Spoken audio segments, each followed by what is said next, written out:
അപ്പോൾ കൂട്ടുകാരെ, എല്ലാവർക്കും മൈ ഗാർഡൻ 7 പുതിയ വീഡിയോയിലേക്ക് സ്വാഗതം. ഇന്ന് നമ്മുടെ ടെറസിൽ ഞാൻ വന്നിരിക്കുകയാണ്. നമ്മുടെ കുറച്ച് വിളകൾ ഇവിടെ നിൽപ്പുണ്ട്, കുറച്ച് കട്ട് ചെയ്യണം. പിന്നെ നമ്മുടെ ചുരയ്ക്ക നമുക്ക് പറിക്കാൻ പാകത്തിലായിരിക്കുകയാണ്.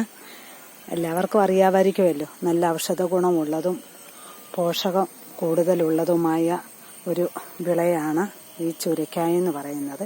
ഇതിന് നമ്മുടെ ഒരു തടത്തിൽ 2 അരിയാണ് നട്ടത്. ഇതേത് സമയത്തും കൃഷി ചെയ്യാവുന്ന ഒരു ഇനമാണ് ചുരയ്ക്ക. ഇത് നമ്മുടെ നീളത്തിലുള്ളത് കൊണ്ട്, ഇതുപോലെ നമ്മുടെ മത്തങ്ങയുടെ ആകൃതിയിലുള്ളത് കൊണ്ട് ഞാൻ ഇങ്ങനത്തെയാണ് ഇപ്പം കൃഷി ചെയ്തത്. ഇത് ആദ്യം ഉണ്ടായ ഒരെണ്ണമാണ്. പൂക്കളൊക്കെ വന്നുകൊണ്ടേ ഇരിക്കുന്നുണ്ട്.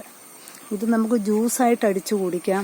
പിന്നെ വണ്ണമൊക്കെ കുറയ്ക്കാനായിട്ട് ഇതിൻ്റെ ജ്യൂസ് കുടിക്കുന്നത് നല്ലതാണ്. ഇത് നമുക്ക് തോരൻ വെക്കാം, കറി വയ്ക്കാനൊക്കെ ഏറ്റവും നല്ലതാണ്. അപ്പോൾ ഇന്ന് നമ്മുടെ ഇത് ഒന്ന്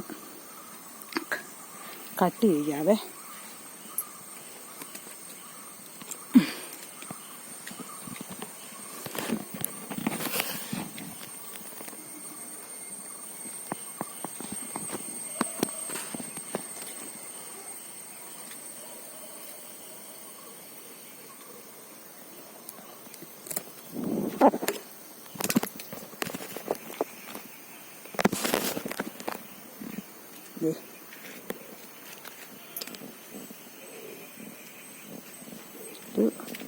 ഒന്നൊന്ന് കണ്ടോ, ഇത് ഇത്രയേ ഉണ്ട് കൂട്ടുകാരെ.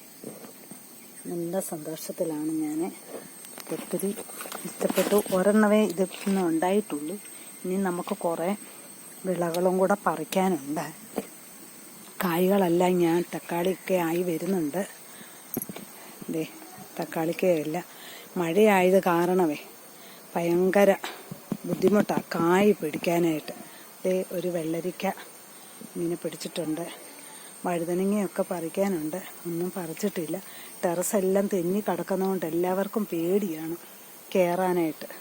അപ്പോൾ ഗായ്സ്, എല്ലാവരും എനിക്ക് സബ്സ്ക്രൈബ് ചെയ്യണം, ലൈക്ക് ചെയ്യണം, ഷെയർ ചെയ്യണം. Thank you.